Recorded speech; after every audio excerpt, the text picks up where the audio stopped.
Je n'avais pas vu Jordan depuis 3 semaines, et l'écho persistant de notre dispute me faisait l'effet d'une fracture à la poitrine. Depuis, chaque matin avait commencé par le même rituel, se réveiller seul, contempler la moitié vide du lit et laisser le silence emplir mes poumons. Pourtant, j'étais là, assis à côté d'elle à la longue table en noyer de Denver & More, l'entreprise que mon grand-père avait bâtie de toutes pièces. L'air sentait le bois ciré et le café rassis, mêlés au léger musc des costumes coûteux. En face de nous, mademoiselle Denver elle-même était assise, avec une expression posée que je reconnaissais à toutes les réunions de famille et tous les procès auxquels j'avais assisté. Son expression était gravée dans la pierre, inflexible, indéchiffrable. Dans sa main, elle tenait un chèque de 28 millions de dollars, libellé à mon nom, d'une impeccable écriture sur plaque de cuivre. Lorsqu'elle le fit glisser sur la table, il se déplaça comme un poids, lourd de possibilités et d'obligations passées. Mon pouls s'emballa, non pas par cupidité, mais par l'écho de la dernière promesse d'Augustus. Tout ce que je te laisse, Malcolm, t'appartient. Mes doigts planèrent, incertains, sur le document. Puis la main de Jordan se tendit plus vite que la mienne. Elle arborait ce sourire que je connaissais trop bien. Large, contrôlé, répété. Il n'atteignit pas ses yeux. C'est une erreur, dit-elle d'une voix douce mais tranchante comme une lame. Même maintenant, je n'arrivais pas à déterminer si son ton était suppliant, accusateur ou un cruel mélange des deux. Elle sortit une fine boîte d'allumettes, frotta une allumette d'un léger mouvement qui résonna comme un coup de feu contre le haut plafond et fit descendre la flamme jusqu'au coin du chèque. Je regardais le papier se recroqueviller et noircir, l'encre se fondant en une promesse tachée.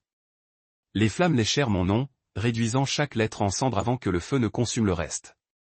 D'un léger mouvement de la main, Jordan laissa tomber le morceau carbonisé dans le cendrier en cristal, et le rituel fut accompli. Chèque brûlé. Héritage effacé. Presque tout le monde dans la pièce aurait halté ou reculé. Je n'ai rien entendu de tout cela. Je n'ai pas discuté, je n'ai pas tendu la main vers elle, je ne me suis même pas éclairci la gorge. J'ai simplement souri, car ce qu'elle avait brûlé ne signifiait pas ma fin. C'était seulement ce qu'elle croyait symboliser mon droit à l'héritage d'Augustus. Et elle avait tort. Le cabinet d'avocat de mon grand-père était froid aujourd'hui. Un endroit qui m'avait autrefois semblé être mon chez-moi. J'ai fermé les yeux un instant, respirant le café rassis et la légère trace de lavande du parfum de Jordan. Son odeur était comme celle d'un souvenir que j'aurais aimé réécrire. Mais les leçons de mon grand-père survivaient même aux pires trahisons. Secret, patience, stratégie. J'avais appris à cacher ma main jusqu'à ce que les enjeux les plus élevés l'exigent. Et c'était l'un de ces moments. Lorsque la dernière braise s'est éteinte, j'ai ouvert les yeux et j'ai trouvé Jordan qui m'observait comme s'il attendait des larmes ou une supplication désespérée. Je suis resté immobile, laissant sa question planer entre nous. Mon silence était le premier coup d'un jeu auquel elle ignorait qu'elle jouait. Tu l'as brûlé, dis-je d'une voix douce, presque pleine de regret. Ce que tu croyais avoir effacé est libéré. Elle pencha la tête, les sourcils froncés. Tu es sérieux. Ces mots étaient un défi. Tu risques tout pour cet héritage. Je me penchai en avant, posant mes avant-bras sur la table. Ce n'est pas une question d'argent, dis-je en croisant son regard.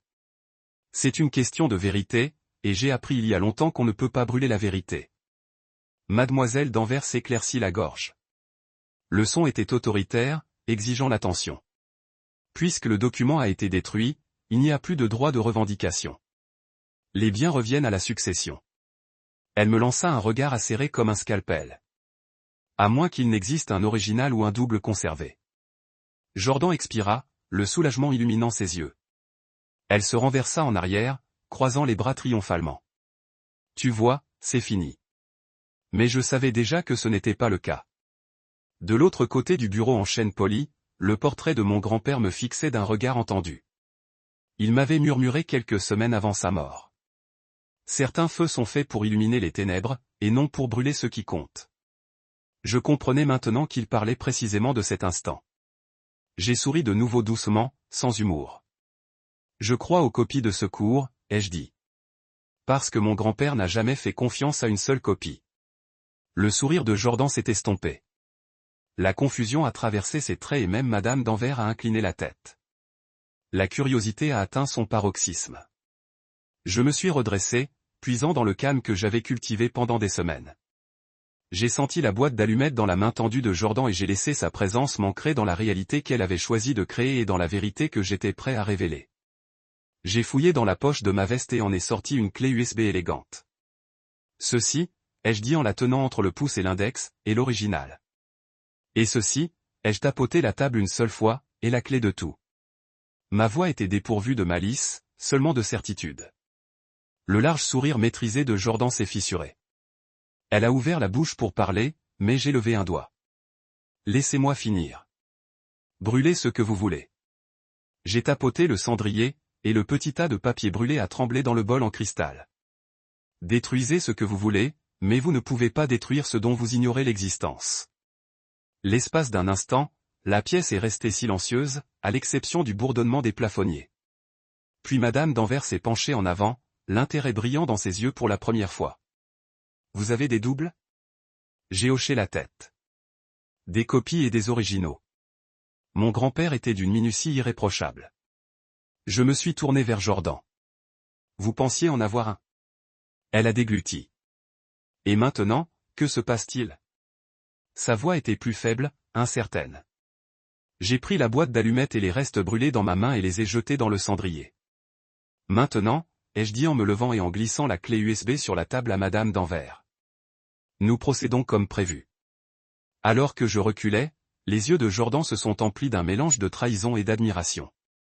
Je les regardais sans colère, car la colère perdait de son pouvoir quand on tenait chaque pièce du puzzle. À cet instant, je sus que l'allumette qu'elle avait allumée n'était que la première étincelle. Ce qui allait suivre serait un feu de vérité auquel elle ne pourrait jamais résister. Et je serais là, à l'observer. L'enveloppe reposait sur mon bureau, sous la douce lueur de la lampe, les bords usés et les coins légèrement recourbés, comme si elle aussi portait le poids des secrets du temps. Je traçai le sceau de cire, un blason orné que je reconnaissais sur tous les objets de famille que grand-père Augustus m'avait montrés, avant de glisser l'ongle du pouce sous le rabat et de l'ouvrir. Le parchemin à l'intérieur me semblait incroyablement lourd lorsque je le sortis et le tins sous mes yeux. J'avais résisté à l'ouvrir pendant des semaines, voire des décennies, depuis qu'il me l'avait pressé dans la main dans ce coin sombre de son bureau, un mois avant sa mort. Sa voix était étouffée, le timbre riche et grave, empreint d'urgence. Malcolm, quoi qu'il arrive, n'ouvre pas ceci, à moins qu'on ne tente de t'effacer.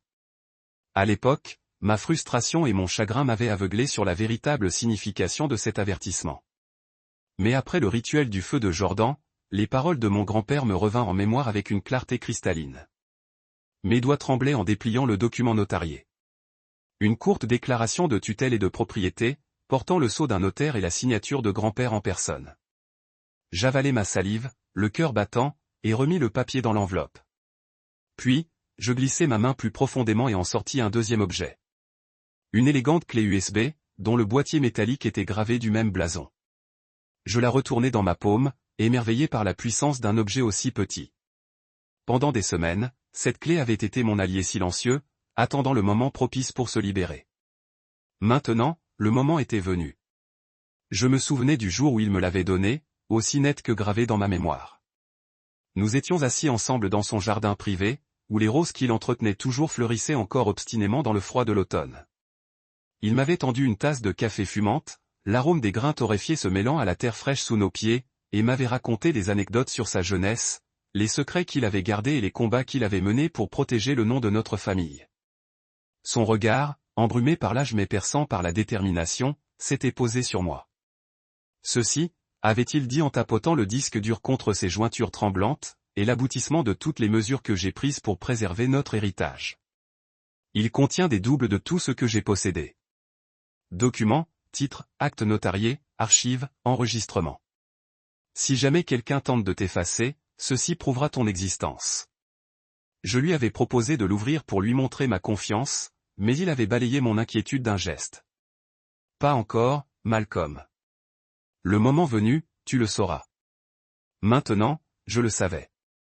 Le disque dur était chaud sous ma paume lorsque je l'ai inséré dans le port USB de mon ordinateur portable. L'écran s'est allumé instantanément et une icône de dossier est apparue, Augustus-archive. Mon souffle s'est arrêté. J'ai cliqué pour l'ouvrir. À l'intérieur se trouvaient 2 fichiers et un dossier. Un fichier vidéo intitulé last-bawish.mpp4, un PDF intitulé Legacy Duplicate. PDF et un dossier nommé Corporate-Assets. J'ai d'abord ouvert le PDF. Chaque page comportait des en-têtes impeccables en relief, des pages de documents de contrôle d'entreprise, des certificats d'action, des contrats de fiducie, des documents de transfert d'actifs, tous méticuleusement datés, notariés et filigranés. À la page 12, sous la rubrique « Distribution 30 Technologies Humanitarian Division », je lus mon nom et le pourcentage qui m'avait été laissé, 52%. L'écriture de mon grand-père défilait en bas, interdit au public. Famille seulement. Mon pouce accéléra. Ces actions étaient précisément la partie que Jordan avait cru pouvoir saisir. Elle avait brûlé le chèque, pensant avoir rompu ma créance, mais elle avait négligé le cœur de la succession de grand-père, les actifs de l'entreprise documentés ici. Jordan pensait peut-être jouer un jeu dangereux, mais elle n'avait fait qu'effleurer la surface. Je me suis adossé à ma chaise et j'ai expiré, sentant un calme étrange m'envahir.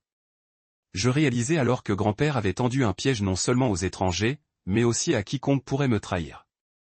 J'ouvris le dossier des actifs de l'entreprise. Puis, à l'intérieur, les dossiers de mise en page, les fiducies, les conseils d'administration et les avoirs internationaux. Dans les fiducies, je trouvais une copie numérisée du chèque original de 28 millions de dollars, ainsi qu'une copie de sauvegarde filigranée correspondante, destinée à une utilisation d'urgence. L'étiquette rouge, brûlée. Utiliser ceci, était estampillé dessus, confirmant que grand-père avait anticipé la pyromanie de Jordan. Je fermai le dossier et double-cliquai sur le fichier vidéo. L'écran vacilla, et la silhouette familière de mon grand-père apparut sur fond de sa majestueuse bibliothèque. Sa voix, ferme et chaleureuse, emplit la pièce. Si tu vois ça, Malcolm, c'est que mes pires craintes se sont réalisées. Ils ont essayé de t'effacer, de ta vie et de ton papier. Mais souviens-toi, mon garçon, ils peuvent brûler des chèques, falsifier des signatures et même tromper la loi, mais ils ne peuvent pas détruire un homme qui refuse d'être effacé. Utilise ces documents avec sagesse. Exposez la vérité et vous récupérerez tout. La vidéo s'est terminée par un dernier hochement de tête résolu. Les larmes menaçaient de couler, mais je les ai refoulées. C'était au-delà de l'émotion. C'était la stratégie incarnée. Mon grand-père s'était préparé à toutes les éventualités, amassant une forteresse de documents et de preuves. C'était maintenant à mon tour de mettre son plan à exécution. J'ai fermé mon ordinateur portable et pris mon téléphone, composant le numéro que j'avais mémorisé dans le carnet d'adresse de grand-père. Yvon Clay, le seul avocat en qui j'avais confiance pour gérer une révélation aussi colossale. Lorsque la ligne a sonné, j'ai glissé l'enveloppe et la clé USB dans une pochette protectrice de ma serviette. Quand Yvonne a répondu, j'ai parlé calmement. Yvonne, c'est Malcolm. J'ai besoin de votre aide. Ils viennent de brûler le chèque, mais j'ai une solution de secours. Sa respiration silencieuse m'a dit qu'elle avait déjà compris. Rendez-vous à mon bureau dans 1 heure, a-t-elle dit. Apportez tout ce que vous avez. J'ai raccroché, fermé ma serviette et me suis retrouvé dans la pénombre de mon bureau. Je ressentais à la fois le poids de l'héritage de mon grand-père et la légèreté d'un nouveau départ. Jordan avait tenté de m'effacer, mais la clairvoyance de grand-père m'avait préservé. Maintenant, avec ces documents, j'allais construire une vérité inattaquable. J'ai pris mon manteau et me suis dirigé vers la porte, déterminé à brûler plus fort que n'importe quelle allumette, prêt à prouver que certains héritages ne peuvent être consumés par le feu. Tard ce soir-là, assis à ma table de cuisine, le bourdonnement du réfrigérateur et la circulation urbaine au loin me tenaient en haleine, et je fixais mon téléphone comme s'il détenait toutes les réponses. Mon pouce est resté sur l'icône de l'application bancaire plus longtemps que je ne voulais l'admettre, la lueur de l'écran me renvoyant ma propre tension. J'ai ouvert l'application et suis allé à l'écran de virement, les doigts tremblants, même si je l'avais déjà fait 100 fois. J'ai saisi le numéro de compte et le montant suffisant pour couvrir les frais de fonctionnement de l'entreprise et un peu pour rembourser la ligne de crédit de la nouvelle aile de Denver et Moore, puis j'ai cliqué sur « Envoyer ». L'écran de confirmation est apparu une fraction de seconde avant qu'une bannière rouge ne clignote. Transaction refusée. Mon cœur battait la chamade. J'ai tapé sur les détails. Votre dossier est marqué comme inactif. Inactif? C'était un terme bureaucratique, clinique et impersonnel, mais lourd de conséquences. Je me suis penché en arrière, les paumes sur les yeux. Inactif, j'ai balayé pour appeler le service fraude de la banque. Après un bref menu automatisé, une personne a répondu. La voix de l'employé était polie mais saccadée. Comment puis-je vous aider? J'ai dégluti avec difficulté. J'ai juste essayé de transférer des fonds et le virement a été refusé. Il est indiqué inactif. Qu'est-ce que cela signifie? Il y a eu un silence si long que j'entendais le sang affluer dans mes propres oreilles. Puis-je avoir le numéro de compte? A-t-elle demandé. Je l'ai récité. Un autre silence. Monsieur, d'après nos archives, le compte associé à ce numéro est désigné comme étant décédé. Je me suis figé. Décédé. Moi? Décédé? Je vous parle en ce moment même. Je suis bien vivant. Ma voix tremblait. Je suis désolé, monsieur. C'est ce que montre le dossier. La ligne resta silencieuse un instant avant qu'elle ne poursuive. Vous devrez contacter notre service des successions pour réactiver le compte. Ils auront besoin d'un certificat de décès pour annuler le statut. Un certificat de décès. Mon certificat de décès. Jordan l'avait falsifié, déposé et convaincu un greffier ou un juge complice de le traiter. Ils avaient déclaré mon décès légal. Je me suis levé et j'ai commencé à faire les 100 pas. Le fauteuil en cuir derrière moi raclait le carrelage. Jusqu'où était-ce que c'était allé? Ma banque, ma famille. La loi elle-même avait été instrumentalisée contre moi. Je me suis passé les mains dans les cheveux et j'ai expiré, essayant d'invoquer le calme que mon grand-père prêchait toujours. Il serait resté assis en silence, cataloguant chaque détail. Alors, j'ai arrêté de faire les 100 pas et me suis rassis, ouvrant mon ordinateur portable au dossier de documents que j'avais déjà préparé avec Yvonne. Signature, acte de fiducie, duplicata notarié. Mais rien ne mentionnait explicitement un faux certificat de décès. Pas encore. Mon esprit s'emballait. S'ils m'avaient déclaré décédé, ils auraient pu geler tous mes biens, où que je sois. Je n'étais pas simplement coupé de cette banque. J'étais bel et bien effacé du monde financier. J'ai fermé mon ordinateur portable brusquement. Il n'avait pas seulement brûlé un chèque ou volé des certificats d'action. Il m'avait complètement rayé des livres. Jordan avait orchestré chaque détail. Le spectacle pyrotechnique dans la salle de conférence de Denver et Moore, les fausses signatures, le réseau secret d'initiés. C'était méticuleux et impitoyable, et c'était précisément pourquoi je devais l'être encore plus. J'ai attrapé mon manteau et mon téléphone et j'ai quitté l'appartement d'un geste.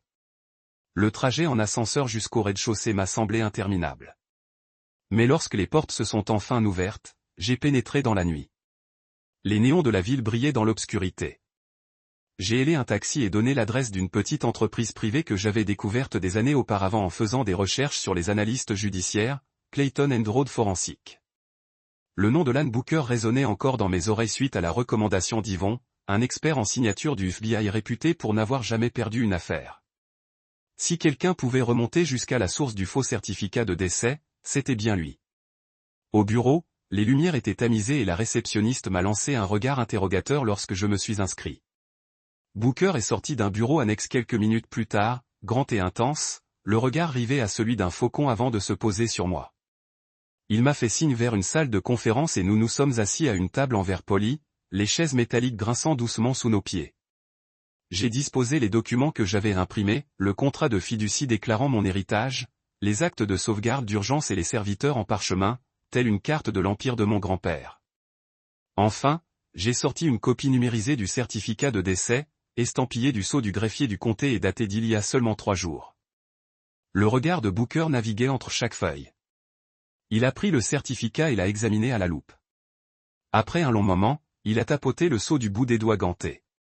C'est une contrefaçon de haute qualité, dit-il doucement. Le sceau est une réplique parfaite, mais la composition de l'encre est à base de polymère moderne, un matériau qu'il n'aurait pas utilisé il y a 5 ans. La signature correspond à votre fichier de décharge, mais elle a été levée électroniquement. Il y a de légers artefacts sur les bords, signes de manipulation numérique. J'ai hoché la tête, les mâchoires serrées. Ils ont fait de gros efforts. Il a posé le certificat et ouvert son ordinateur portable. Je vais le parcourir dans notre base de données de signature médico-légale et remonter les métadonnées. Je verrai quand et où le fichier numérique a été créé. Donnez-moi 24 heures. 24 heures. Le temps que Jordan réalise que son avantage lui échappait. Je l'ai remercié et je suis parti, le cœur battant, mêlé d'effroi et de détermination. Dehors, la pluie s'était mise à tomber. Chaque goutte me rappelait froidement que j'étais encore en vie, mais empêtré dans une lutte pour ma propre existence. J'ai remonté mon col contre le chevalier et j'ai composé le numéro d'Yvonne. Elle a décroché à la 3e sonnerie. Des progrès? Ils me croient mort, ai-je dit sèchement. Silence. Alors ils le regretteront. Sa voix était ferme, mais d'un ton d'acier. Booker est sur le coup. Il faut prouver que c'est un faux. Ensuite, nous irons voir le juge Marlowe avec des preuves de fraude. Nous demanderons l'annulation de la déclaration de décès et prendrons immédiatement le contrôle de Tran Technologies. J'ai expiré, laissant le plan se cristalliser entre nous. Et s'ils m'ont ciblé dans d'autres juridictions, nous commencerons par le cœur et nous élargirons. Nous découvrirons chaque faux dépôt. Chaque faux document trouvera le juge ou le greffier qui l'a signé. Nous les inculperons tous. Mon pouls s'emballa. Ce n'était plus une question d'argent ou d'héritage. C'était une question de survie, d'identité, de reconquête. J'ai raccroché et suis resté sous la pluie, le froid m'envahissant, les yeux fixés sur les gratte-ciel. Ils avaient tenté de m'effacer légalement, financièrement, et même émotionnellement, mais j'étais toujours là. Je déterrerais chaque mensonge, dénoncerais chaque conspirateur et reprendrais ma place dans le monde que mon grand-père avait bâti. Le système m'avait déclaré mort, mais la vérité me ressusciterait plus fort que jamais. Et lorsque j'en sortirais, plus aucun décret falsifié ni aucune flamme brûlante ne menacerait mon existence. La clé en laiton était froide et étonnamment lourde dans ma paume tandis que je descendais l'étroit escalier de pierre sous les rues de la ville. L'écho de chaque pas contre les murs humides me rappelait chaque passage secret et chaque couloir caché que mon grand-père avait décrit. Des endroits que j'avais longtemps imaginés, mais que je n'aurais jamais cru traverser. Pourtant, j'étais là, le cœur battant d'impatience et un soupçon d'émerveillement, serrant la clé d'Augustus, comme si c'était le dernier lien avec l'homme qui avait tant façonné ma vie. Au bas de l'escalier, l'air changea. L'odeur rance du café et du bois ciré disparut, remplacée par la fraîcheur piquante du papier vieilli et du métal poli. Des rangées de classeurs et de portes de coffres en acier s'étendaient dans l'obscurité, éclairées seulement par les minces faisceaux d'appliques murales. Un silence s'installa dans l'espace. Le genre de silence qui vibre sous le poids d'une histoire invisible. La voix de mon grand-père résonnait dans mon esprit. Boîte 39, mon garçon. Ne fais confiance à personne et ne fais confiance qu'à cette clé. J'enfonçai la clé dans la serrure de la 52e boîte, le long du couloir ouest. Elle tourna avec un léger clic qui résonna comme un battement de cœur dans le silence. Je soulevai la lourde porte et l'intérieur du petit coffre fut illuminé par une unique ampoule. Sa lueur éclairait une collection de dossiers soigneusement rangés et une petite pochette en velours. Mon souffle se coupa en voyant l'enveloppe marquée de l'écriture en boucle de grand-père. Deuxième chèque, vrai. Utilise ceci. Dessous se trouvait un chèque bancaire impeccable, immaculé, filigrané et imprimé du montant exact qu'il avait laissé sur le premier exemplaire. L'autocollant rouge indiquant « exemplaire brûlé ». Utilise ceci, était collé de travers, comme si Augustus avait insisté pour quelque chose de définitif et d'indélébile. Je soulevai l'enveloppe avec précaution, le papier craquant sous mes doigts. Je la dépliai et en sortis le chèque. Il me semblait solide dans la main, une preuve tangible de tout ce que Jordan avait tenté de détruire. Le papier était épais, l'encre indélébile, et la signature brillait d'autorité. Je le tenais à la lumière, admirant le filigrane qui dansait à la surface lorsqu'on l'inclinait. Mon pouls s'accéléra à l'idée que ce chèque pouvait remanier chaque registre, chaque compte et chaque image que mes ennemis avaient donné de moi. À côté du chèque se trouvait une chemise scellée, tamponnée du dernier cadeau de grand-père. J'ai retiré la pince et l'ai ouverte pour révéler une pile de documents, des accords de transfert d'actifs, des documents de contrôle de l'entreprise et un jeu de certificats d'action attestant de ma participation à 52% dans la division humanitaire de Tran Technologies. Mes yeux parcoururent chaque page. Le langage juridique était dense mais sans ambiguïté. Le vieil homme avait non seulement anticipé la nécessité d'un chèque de secours, mais il avait étayé mes dires par une trace écrite inattaquable. Je réalisais que, tandis que Jordan et ses complices s'étaient concentrés sur la destruction de preuves, Augustus avait construit une forteresse de documentation sous la ville. Parmi les pages, j'ai découvert une clé USB dans une petite enveloppe matelassée. Son étiquette indiquait simplement « Message à lire en dernier ». Mes mains tremblaient en insérant la clé dans mon ordinateur portable, que j'avais emporté spécialement pour cela. L'écran s'est allumé, révélant une silhouette familière. L'image de grand-père emplissait le cadre, son visage ridé illuminé par la douce lumière de sa lampe de bureau. Il regardait droit dans la caméra, le regard fixe et clair malgré les années. « Malcolm, si tu regardes ça, commença sa voix. Ça signifie que tout ce que je craignais s'est produit.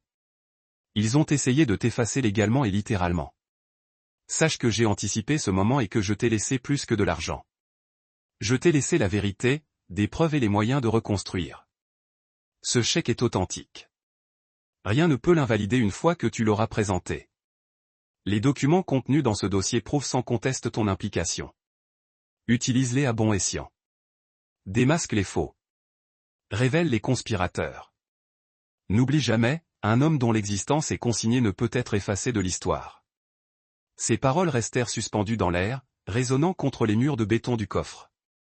À la fin de la vidéo, je restais assis en silence, absorbant la gravité de ces dernières instructions. Le poids de la responsabilité pesait sur mes épaules, tempéré par une détermination farouche. Je réalisais que ce coffre était bien plus que le simple dépôt de mon héritage. Il incarnait la foi inébranlable de mon grand-père en moi, une foi qu'il avait affermie contre la trahison et la tromperie. Je rassemblai soigneusement le dossier, rangeai les documents et la clé USB dans leurs enveloppes protectrices et plaçai le chèque en haut de la pile. Chaque pièce retourna exactement comme je l'avais trouvée, comme si je remettais une relique sacrée à son sanctuaire.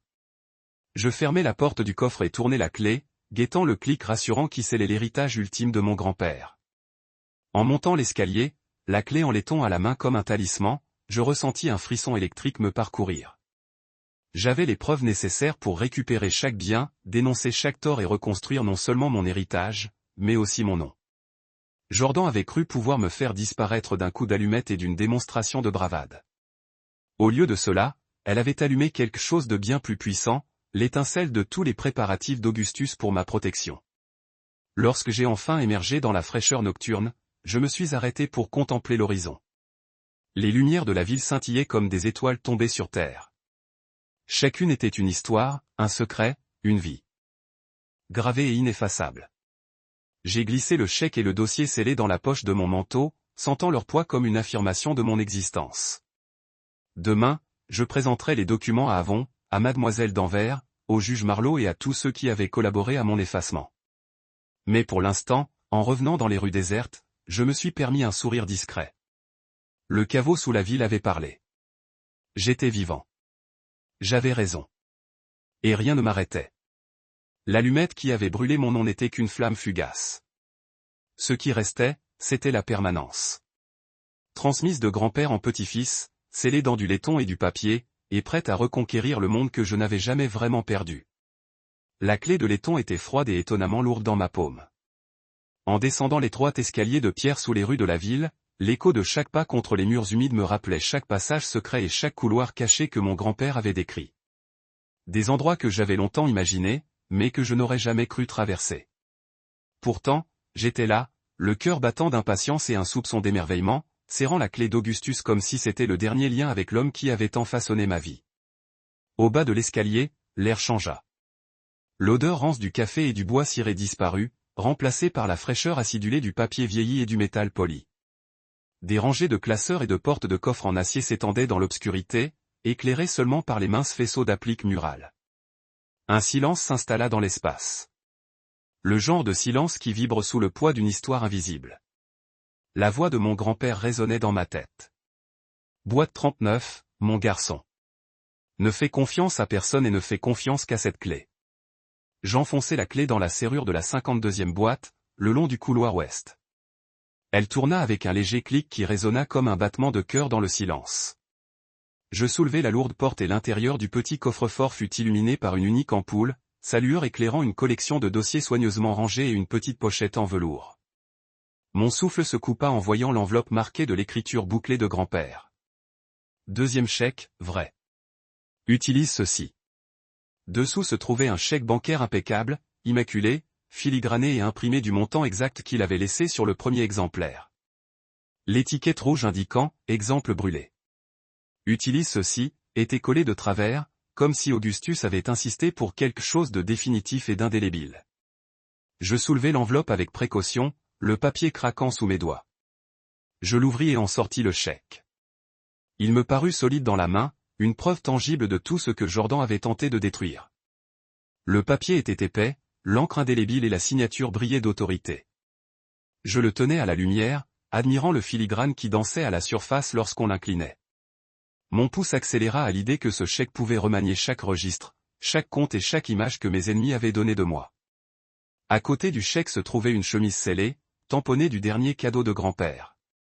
J'ai retiré la trombone et l'ai ouverte pour découvrir une pile de documents, des accords de transfert d'actifs, des documents de contrôle de l'entreprise et un jeu de certificats d'action attestant de ma participation à 52% dans la division humanitaire de Tran Technologies. J'ai parcouru chaque page du regard, le langage juridique dense, mais sans ambiguïté. Le vieil homme avait non seulement anticipé la nécessité d'un chèque de secours, mais il avait étayé mes dires par une trace écrite inattaquable. J'ai compris que, tandis que Jordan et ses complices s'étaient concentrés sur la destruction des preuves, Augustus avait construit une forteresse de documents sous la ville. Parmi les pages, j'ai découvert une clé USB dans une petite enveloppe matelassée. Son étiquette indiquait simplement « Message à lire en dernier ». Mes mains tremblaient en insérant la clé USB dans mon ordinateur portable, que j'avais emporté spécialement pour ça. L'écran s'alluma, révélant une silhouette familière. L'image de grand-père emplissait le cadre. Son visage ridé était illuminé par la douce lumière de la lampe de son bureau. Il regardait droit dans la caméra, le regard fixe et clair malgré les années. « Malcolm, si tu regardes ça, commença sa voix. Cela signifie que tout ce que je craignais s'est produit. Ils ont essayé de t'effacer légalement et littéralement. Sache que j'avais anticipé ce moment et que je t'ai laissé plus que de l'argent. Je t'ai laissé la vérité, des preuves et les moyens de reconstruire. Ce chèque est authentique. Rien ne peut l'invalider une fois que tu l'auras présenté. Les documents contenus dans ce dossier prouvent votre implication sans conteste. Utilise-les à bon escient. Démasque les faux. Révèle les conspirateurs. N'oublie jamais qu'un homme dont l'existence est consignée ne peut être effacé de l'histoire. » Ces mots flottaient dans l'air, résonnant contre les murs de béton du coffre. À la fin de la vidéo, je restais assis en silence, absorbant la gravité de ces dernières instructions. Le poids de la responsabilité pesait sur mes épaules, tempéré par une détermination farouche. Je réalisais que ce coffre était bien plus que le simple dépôt de mon héritage. Il incarnait la foi inébranlable de mon grand-père en moi, une foi qu'il avait affermie contre la trahison et la tromperie. Je rassemblai soigneusement le dossier, rangeai les documents et la clé USB dans leurs enveloppes protectrices, et plaçai le chèque en haut de la pile. Chaque pièce retourna exactement comme je l'avais trouvé, comme si je remettais une relique sacrée à son sanctuaire. Je refermai la porte du coffre et tournai la clé, guettant le clic rassurant qui scellait l'héritage final de mon grand-père.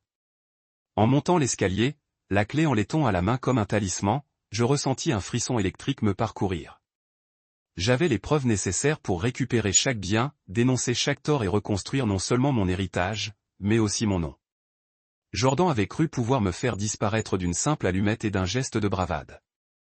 Au lieu de cela, elle avait allumé quelque chose de bien plus puissant, l'étincelle de tous les préparatifs qu'Augustus avait mis en place pour ma protection. Lorsque j'ai enfin émergé dans l'air frais de la nuit, je me suis arrêté pour contempler l'horizon.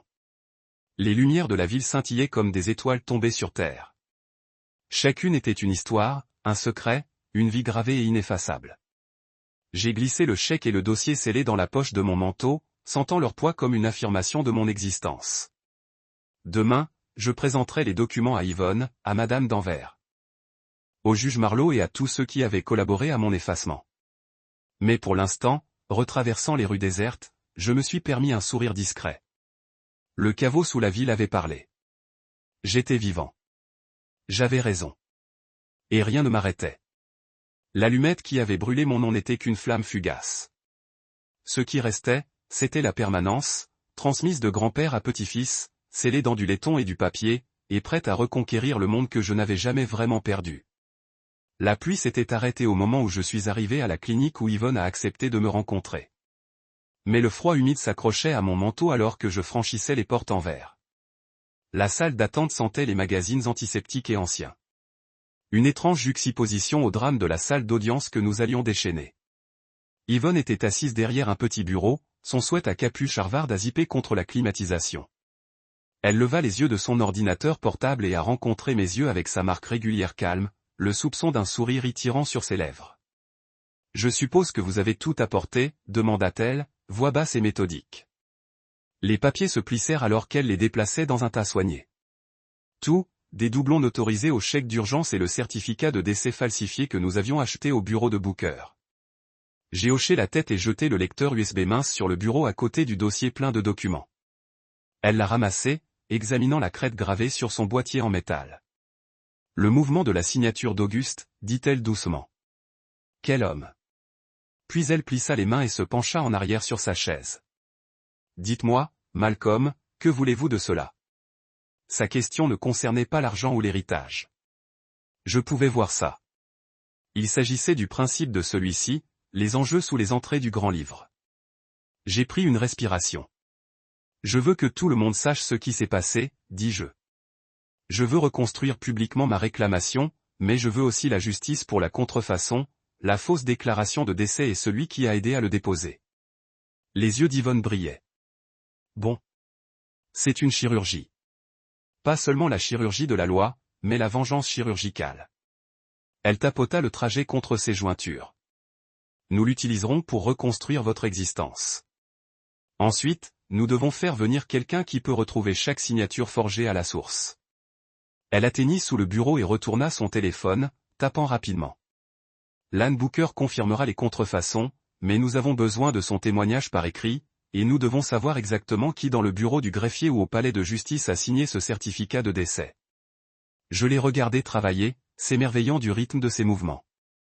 Chaque frappe, chaque appel était délibéré. En quelques instants, son téléphone a bourdonné. Elle baissa les yeux et laissa échapper un petit rire. Vous a réservé une réunion. Il est libre dans 3 heures à Clayton et les routes. Parfait. Elle a jeté le téléphone sur le bureau. Nous allons extraire son affidavit, le faire notoriser et le regrouper avec le reste de nos preuves.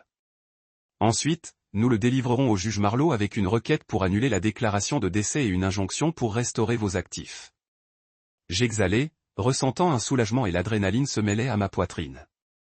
Qu'en est-il de Madame Danvers et du conseil d'administration? J'ai demandé. Ils suivent toujours l'exemple de Jordan, croyant qu'elle tient à tout. Yvonne se leva et se déplaça derrière moi, sa présence une assurance alors qu'elle plaçait une main sur mon épaule. Nous leur enverrons une lettre. Public officiel inévitable à qui cela peut concerner. Les héritiers d'Auguste Danvers exigent une reconnaissance immédiate du statut juridique continu de M. Malcolm Danvers et de son droit à son héritage. Le non-respect entraînera des procédures et des sanctions pour outrage, ce genre de choses. Elle m'a tourné pour lui faire face. Ensuite, nous tiendrons une réunion du conseil d'administration à Danvers et plus pour ratifier votre contrôle de la division humanitaire. Nous aurons des journalistes présents car il n'y a pas de meilleure greffe chirurgicale que celle qui se produit en public. J'ai hoché la tête, sentant le poids de sa stratégie s'installer dans un plan que je pouvais tenir. Et Jordan, ai-je demandé doucement, comment pouvons-nous la gérer? L'expression d'Yvonne s'est durcie. Elle est un fichier frauduleux, un conspirateur en vol d'identité et en vol d'actifs. Nous la facturerons, mais nous neutralisons d'abord son avantage en restaurant votre statut. Ensuite, quand elle essaie de contester, elle entrera dans une salle d'audience où elle a déjà été exposée. Elle ne saura pas ce qui l'a frappée. Alors qu'elle disposait du calendrier, rencontre Booker à 15 heures, les requêtes des dossiers à 17 heures, le communiqué de presse du repêchage par le soir, j'ai réalisé jusqu'où je venais de l'homme qui s'était assis silencieusement à Danvers et plus, en regardant un chèque brûlé sans protestation. Maintenant, j'avais des alliés dans le monde légal, des experts qui ont déplacé les ombres avec des documents et l'opinion publique. Et Yvonne était le couteau guidant ces ombres, précise et sans faille. Nous avons traversé la logistique jusqu'à ce que le soleil plonge sous l'horizon, les lumières de la ville se déclenchent comme des bougies dans le crépuscule. Enfin, nous avons rassemblé nos documents dans une mallette en cuir. Le certificat de décès falsifié marqué pour la destruction, les doublons notarisés des accords de confiance, les chèques d'urgence estampés. Utilisez le prochain affidavit de ce Booker et le fichier vidéo final de mon grand-père. Yvonne a fermé la mallette et m'a tendu la sangle. C'est votre héritage, dit-elle tranquillement. Ne perdez pas de vue ça. Je l'ai regardée, reconnaissante. Merci, dis-je, la voix épaisse avec plus de gratitude, de soulagement, de justification, de toute nouvelle confiance. Elle a rencontré mon regard carrément. Rappelez-vous juste, Malcolm, ils ont essayé de vous effacer sur papier. Maintenant, nous allons vous reconstruire en public. À l'extérieur, l'air s'était refroidi et les réverbères brillaient à travers les portes en verre de la clinique. Je suis entré dans la soirée, la mallette se sentant robuste et réelle dans ma main, comme la vérité que j'y transportais. Le monde saurait bientôt que Malcolm Danvers était vivant, lésé et plus déterminé que jamais à revendiquer chaque once de ce qui était à juste titre. Alors que je me dirigeais vers le taxi d'attente, j'ai pensé à la photo de grand-père Augustus dans son étude. Ses yeux s'allument avec une confiance tacite. Quelque part sous ces rues de la ville, son voûte endormi, rempli de secrets qu'aucun incendie ne pouvait consommer. Maintenant armé du plan d'Yvonne et de la prévoyance d'Augustus, je sentais que chaque signature forgée était sur le point d'être démasquée, chaque conspirateur exposé et chaque morceau de mon héritage restauré. Le prochain acte était le mien pour mener, mais je savais que j'avais la meilleure équipe derrière moi.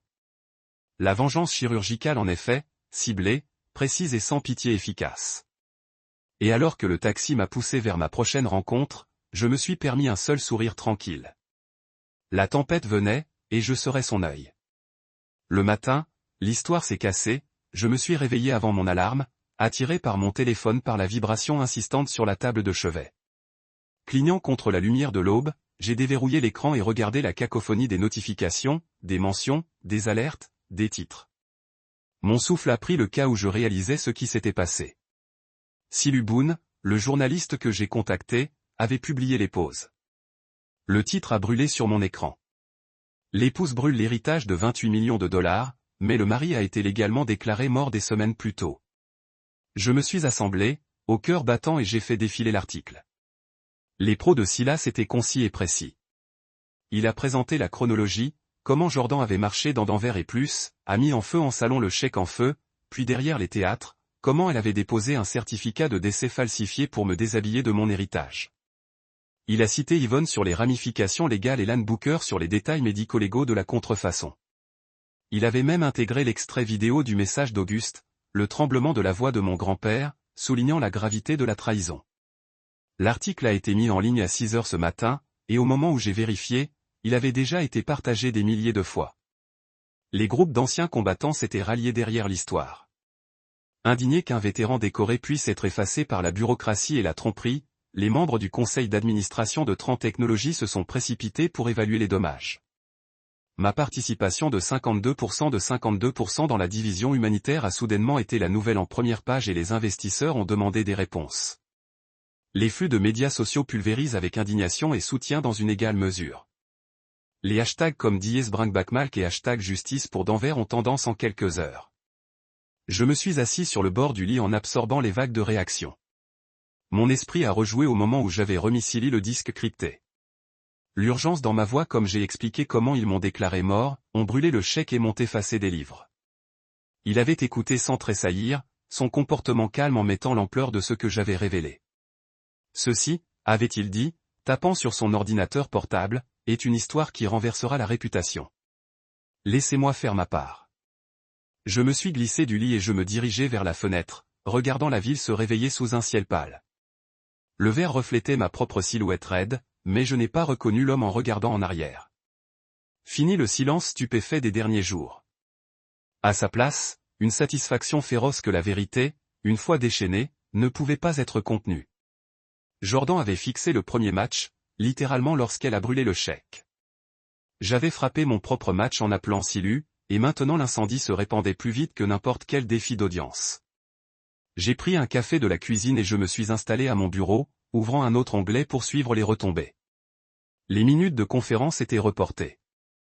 Les avocats ont été interrompus par email au milieu. Une déclaration de Madame Danvers était due à 1 minute, et des rumeurs ont tourné vers le fait qu'elle reconsidérait la décision précédente de la commission d'annuler mon héritage. J'ai siroté le breuvage amer, goûtant la vengeance et la justification à chaque goutte. Puis mon téléphone a bourdonné un texte. « Que as-tu fait ?» C'était de Jordan.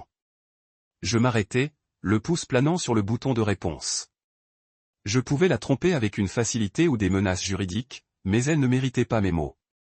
Au lieu de cela, je laisse le téléphone reposer sur le bureau, le silence sur ma réponse est plus puissante que n'importe quelle réplique. Quelques minutes plus tard, ma boîte de réception a cinglé de nouveaux emails. Un de Silu avec un lien vers le tableau de bord Analytics montrant les numéros de lecture.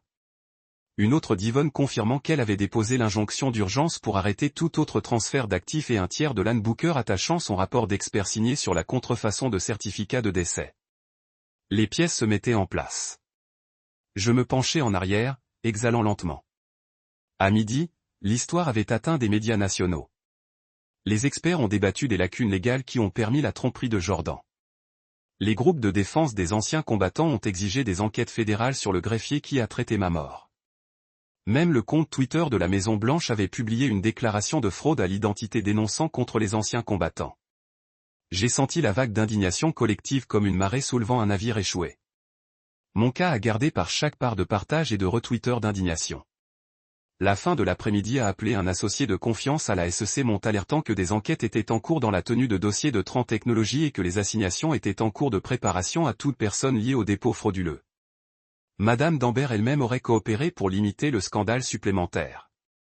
J'ai réalisé que dans les 24 heures, l'ensemble de l'édifice Jordan et ses accomplis avaient essayé de dresser une érection sous le poids de l'examen public et de la pression juridique.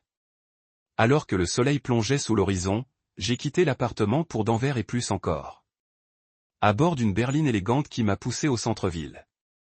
Sur le siège arrière, j'ai examiné mes notes pour la réunion du conseil d'administration qu'Yvonne avait organisée demain matin. Les journalistes seraient présents. Le conseil voterait sur la réintégration de mon contrôle des actions. Je ne ressentais aucune nervosité, seulement une certitude régulière née de préparation et d'élan juste. En arrivant dans le hall de l'entreprise, je me suis arrêté sous les colonnes de marbre familières et j'ai profondément inhalé. L'endroit où la Jordanie a une fois affiché son triomphe se sentait maintenant chargé d'anticipation. J'ai monté l'ascenseur au dernier étage et je suis entré dans la zone de réception, accueilli par la réceptionniste, qui a offert un signe de tête respectueux au lieu de son sourire tendu habituel. J'ai traversé le couloir qui a conduit à la salle de conférence où je pouvais déjà entendre le murmure de la conversation et le flash des caméras. À l'intérieur, les membres du conseil d'administration se sont assis autour d'une longue table, leur visage allant de consterné à ode. Les journalistes avec des caméras bordaient le mur arrière, des épingles à la place. Au centre de la table se trouvait un classeur épais, l'injonction d'urgence, l'article de Silly imprimé en entier, l'affidavit de Booker et la vérification d'urgence. J'ai pris ma place à la tête de la table, rencontrant chaque regard sans défensive. La pièce se tait. Yvonne se leva et faisait un geste vers le classeur. Messieurs, mesdames, c'est la vérité. Elle a souligné l'exposition de la fraude de Jordan, de l'injonction du tribunal et de l'indignation du public plus large. Elle a parlé des obligations légales d'honorer la véritable intention d'Auguste, puis elle m'a remis le classeur. Malcolm, a-t-elle dit, votre grand-père a construit cette entreprise sur l'intégrité. Il est temps d'honorer cet héritage. J'ai ouvert le classeur et jeté le chèque d'urgence sur le bois poli. Ce contrôle, j'ai dit, la voix calme mais ferme, est la vraie, mon héritage, mon enjeu. Depuis le partenaire le plus âgé. Le hall du palais de justice bourdonnait d'anticipation alors que je traversais ses portes de chêne lourdes. Planchées dans des teintes modélisées de rouge et d'or. Mes chaussures résonnaient contre le torato alors que je me dirigeais devant les journalistes qui se sont regroupés près de l'entrée, leurs caméras en cliquant sur une artillerie lointaine. J'ai gardé la tête haute, les épaules au carré, laissant la confiance calme que j'avais cultivée ces dernières semaines me protéger de l'éblouissement. Au point de contrôle de la sécurité, j'ai glissé mon téléphone et mes clés dans le plateau, puis j'ai traversé le détecteur de métaux sans un bip. Yvonne m'a rencontré au sommet du grand escalier, son expression illisible sous le bord de son chapeau à large bord. Elle a offert un hochement de tête et ensemble, nous sommes montés pour juger la salle d'audience de Marlowe. Les couloirs étaient silencieux à l'exception de nos pas et du bourdonnement étouffé de procédures lointaines. Lorsque nous avons atteint les portes lourdes, je me suis arrêté. C'était l'endroit où la vérité serait martelée dans des voix plus faisant autorité que la mienne. J'ai inhalé profondément, sentant le poids de l'héritage de mon grand-père s'installer autour de moi comme une armure.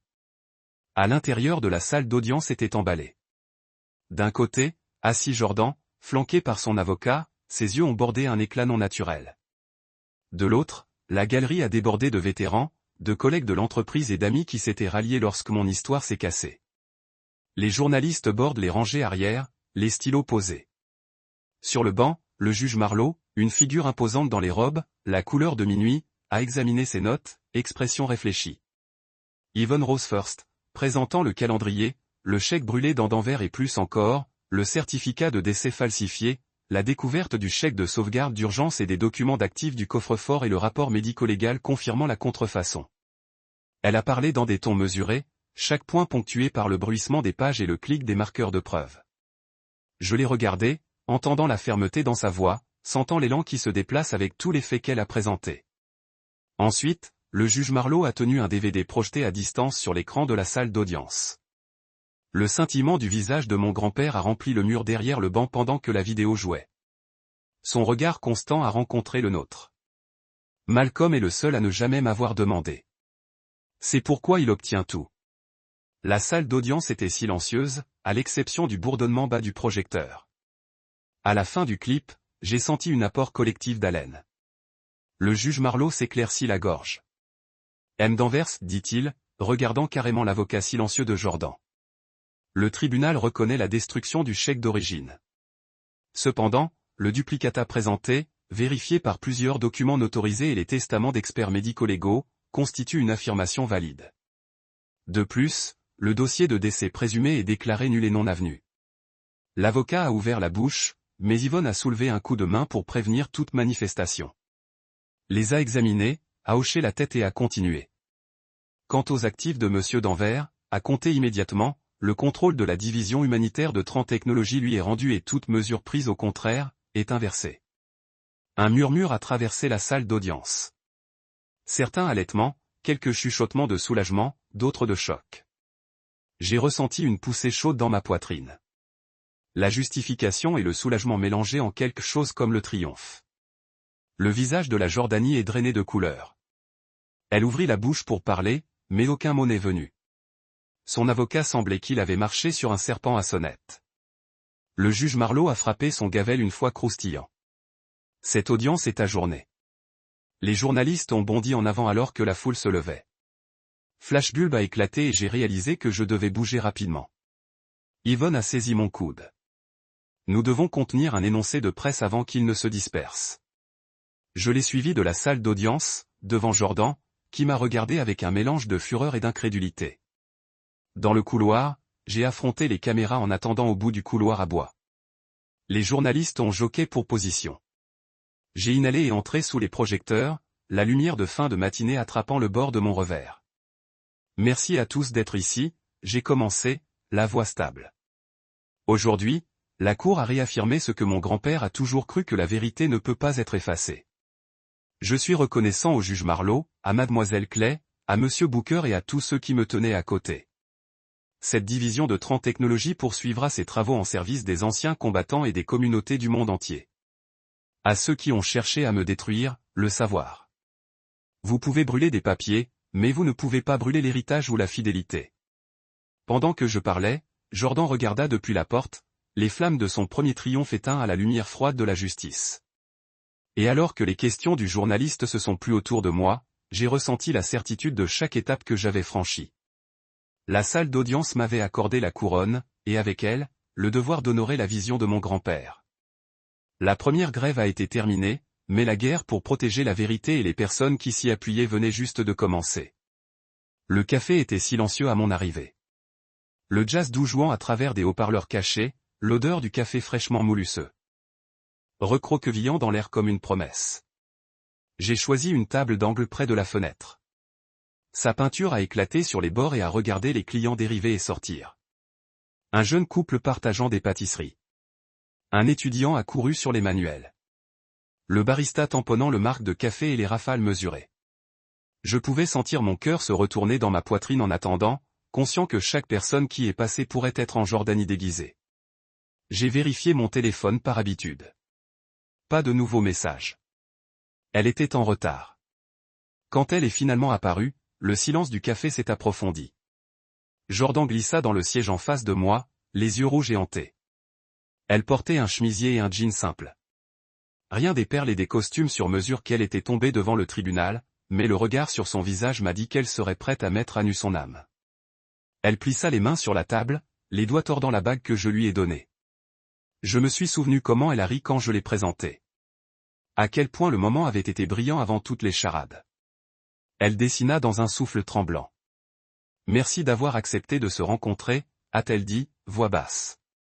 Le tremblement était authentique, et j'ai réalisé qu'elle avait peur de ce qui allait arriver. Je vous dois une explication. J'ai siroté mon café noir, laissant l'amertume me moucher. J'écoute, dis-je. Elle détourna les yeux retraçant la condensation sur son verre de thé glacé. Votre grand-père, il m'a dit de le faire. Ces paroles ont chuté à la hâte. Il a dit que vous feriez tout gaspiller, que vous n'étiez pas prêt. Ainsi, quand il était en train de mourir, il m'a fait promettre de protéger l'argent par tous les moyens nécessaires.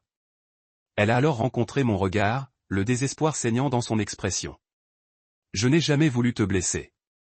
L'accusation m'a frappé comme un poing qu'Auguste avait orchestré ma propre effacement. Une partie de moi s'est retirée à cette pensée, si mon grand-père avait été complice de cette trahison, mais une autre partie avait reconnu le luminaire du vieil homme pour la stratégie, sa volonté de plier les règles pour sauvegarder ceux qu'il aimait. Je pose ma tasse, ressentant le poids de sa presse confessionnelle entre nous. Tu as fait tout ça parce que tu pensais que c'était ce qu'il voulait? Demandai-je, la voix calme et bordée d'incrédulité. Elle hocha la tête, des larmes débordant. Il a dit que vous étiez téméraire, que vous vous enfuiez pour faire quelque chose de stupide avec votre héritage. Une larme a glissé sur sa joue. Il m'a fait jurer que je vous rendrais responsable. J'ai avalé, rappelant l'homme que je connaissais. Strict, fier, mais jamais trompeur. Je ne savais pas, dis-je enfin. Je pensais que tu avais agi seul. Elle secoua la tête, la voix craquant. Je ne voulais pas te le dire. Je savais que tu me détesterais. Le silence qui a suivi était épais, interrompu uniquement par le sifflement de la machine à expresso et le cliquetis lointain des plaques. J'ai étudié son visage, la façon dont ses épaules tremblaient, l'éclat de ses larmes, et j'ai senti que les années entre nous scintillaient comme un vieux film. J'ai pensé à la vie une fois partagée. Les rêves ont chuchoté la nuit et comment tout s'était effondré au nom de la protection. J'ai déposé ces papiers de mort, a-t-elle poursuivi, ses mains serrées. J'ai embauché des gens. J'ai forgé des signatures. Je vous ai vu avoir déclaré mort. Et moi étouffa-t-elle un sanglot, les yeux suppliants. Je pensais que je te sauvais. J'ai libéré une respiration lente, me penchant en arrière sur ma chaise. La colère qui m'avait brûlé ces dernières semaines s'est ramollie en quelque chose de plus proche du deuil. Me sauvant, j'ai fait écho. Vous avez effacé ma vie. Elle ferma les yeux, hochant la tête. Je sais, je sais. Elle les ouvrit à nouveau, regard rot. Je suis désolé. Je l'ai regardée, déchirée entre la fureur et la compassion. Elle avait été mon partenaire dans la vie. Et maintenant, elle était l'architecte de mon anéanti proche. Pourtant, elle s'est assise, brisée par ses propres choix. Que se passe-t-il maintenant? J'ai demandé. Elle atteignit la table, hésitant avant de placer sa main sur la mienne. Le contact était électrique, un rappel de la liaison que nous avions autrefois. Je veux vous aider à résoudre ce problème, murmura-t-elle. Je vais témoigner. Je vais retourner tout ce que j'ai embauché. Je ferai tout pour faire les choses. Je l'ai étudié, pesant ses paroles contre la dévastation qu'elle avait travaillée. À l'extérieur, la ville a pulsé de la vie, inconscient de l'herbe de tempête. Au milieu du hum du café et de la lueur en sourdine de la lumière du matin, j'ai réalisé que la confession pourrait être la première étape vers la rédemption. Générant faiblement, la fondation trempe pour les vétérans et la récupération. Un moment, je m'attendais à moitié à toute la structure qui disparaît comme le chèque que Jordan a brûlé. Au lieu de cela, il était résolu, solide, durable, construit pour durer. À l'intérieur, le foyer sentait la peinture fraîche et le café. Des volontaires ont dépassé les sourires et chauds me saluant alors que je traversais le sol carrelé. Je suis entré dans le hall principal où les photographies de Tozin au sol ont montré que les vétérans reconstruisent les maisons, les communautés plantant des jardins et les enfants riant sous des tentes installées lors d'événements de sensibilisation. Chaque image était un morceau du plan final d'Auguste qui a fait vivre. Voici un espace qu'aucun paperasse, aucun tampon falsifié, aucun coup incendiaire ne pouvait jamais détruire. Je suis passé devant les bureaux où les avocats de l'aide juridique ont examiné les cas de Bono, des salles de thérapie passées où les conseillers ont écouté avec des patients doux, et enfin dans le centre de plan ouvert au cœur du bâtiment. Les bureaux ont été disposés en U large et des ordinateurs brillants d'activité. Cartes de zones de sensibilisation, de feuilles de calcul, de subventions de suivi et d'appels vidéo reliant les équipes distantes. je m'arrêtai à un bureau, regardant un vétéran en uniforme à l'écran comme il l'a décrit, voix épaisse avec émotion, comment la fondation l'avait aidé à sécuriser le logement après la sortie. Un coup doux m'a ramené au moment. Yvonne se glissa, ses yeux brillants. C'est parfait, a-t-elle dit, faisant un geste vers le hub. Augustus serait fier. J'ai hoché la tête, le cœur serré à la fois avec fierté et humilité. C'était plus qu'une victoire légale ou des actifs récupérés. C'était un témoignage vivant de l'héritage de mon grand-père et une promesse à chaque vétéran qui a franchi ses portes. Nous nous sommes tenus côte à côte alors que j'appuyais une télécommande, faisant apparaître la charte de la fondation sur le grand moniteur. Mission. Valeurs, gouvernance, tout approuvé et ratifié par le conseil d'administration il y a quelques jours à peine. Les mots ont parcouru l'écran pendant que je parlais. Ici, nous nous assurons que personne n'est effacé, aucun sacrifice oublié et aucune vie sous-évaluée. Sous la charte, une citation d'Auguste. Faites quelque chose qu'ils ne peuvent pas effacer. Je laisse le silence s'étirer, laissant sa voix résonner dans le couloir autour de nous. Le rythme cardiaque de la fondation a pulsé de rire, de conversation, de buts. À l'extérieur, le soleil de l'après-midi a réchauffé les murs de briques. À l'intérieur, un bâtiment s'est élevé, insurable, indélébile, vivant. Des mois plus tard, je me tenais sur le trottoir à l'extérieur du siège de la Tran Fondation, regardant les piétons passer sans un coup d'œil. Le soleil de fin d'après-midi a projeté de longues ombres, et la façade en briques du bâtiment brillait avec la promesse de plus d'histoire à venir. Derrière moi, à travers les fenêtres de tozin au sol, je pouvais voir des vétérans rassemblés dans la zone commune.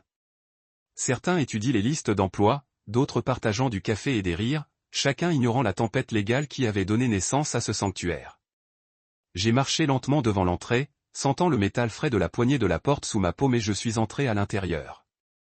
L'odeur familière de peinture fraîche et de café brassage enroulait autour de moi comme un accueil.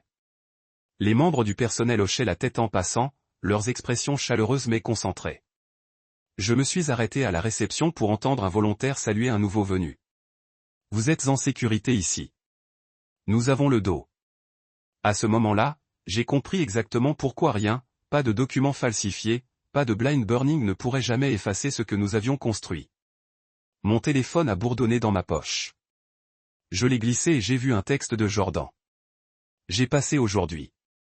Je ne me suis pas arrêté. J'ai senti un ping mais j'ai gardé mon regard sur les visages souriants à travers la pièce. J'ai levé mon pouce en reconnaissance et empoché le téléphone. Elle avait réalisé trop tard que ses efforts pour m'effacer ne mettaient qu'une fondation en mouvement qui perdurerait longtemps après son départ. Je me dirigeai vers le centre de la salle et ai appuyé sur le jeu sur l'écran mural. Le montage vidéo que j'avais préparé a commencé. Photos d'anciens combattants blessés recevant des soins, des plans de nouveaux projets de logement, des instantanés de jardins communautaires s'élevant des lots stériles. Le dernier cadre a montré la signature fanée de mon grand-père sous les mots « Faites quelque chose qu'ils ne peuvent pas effacer ». Un silence est tombé sur la pièce à la fin du montage, remplacé par le bourdonnement régulier de la conversation. Je m'avançai et levai ma voix juste assez pour porter. C'est notre promesse. Vous ne pouvez pas nous effacer. Les têtes se sont tournées, des sourires s'épanouissaient et des applaudissements ont augmenté comme une vague. À ce moment-là, j'ai senti que chaque braise d'injustice transformait en un feu de but. La tempête que Jordan avait enflammée avec ce premier match était devenue un fond de teint.